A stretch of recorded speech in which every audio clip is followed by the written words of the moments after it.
پچھلی ویڈیو میں آپ نے دیکھا تھا کہ ہم نے تشدید کے بارے میں پڑھا کہ تشدید بیسیکلی ہوتی کیا ہے. تشدید کا مطلب ڈبل لیٹر ہوتا ہے, لکھا ایک دفعہ جاتا ہے, پڑھا دو دفعہ جاتا ہے, ون ٹائم ساکن کر کے اینڈ دا ادر ٹائم حرکت کے ساتھ جو اس کے اوپر ہوتی ہے زبر زیر پیش.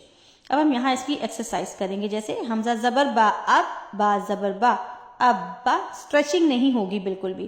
حمزہ زبر با اب, با زیر بی, اب بی, حمزہ زبر با اب, با پیش بو, اب بو, ابا, ابی, ابو, اتا, اتی, اتو, اسا, اسی, اسو. مخارج کا بہت خیال رکھنا ہے ہر طرح کی ایکسرسائز میں, اور جہاں پر حروف کلکلا ہوں گے وہ پھر آگے چل کے میں آپ کو مزید کلکلا کے بارے میں بتاؤں گی. اجا, اجی, اجو, احا, احی, احو, اخا, اخی, اخو, ادا, ادی, ادو, ازا, ازی, ازو.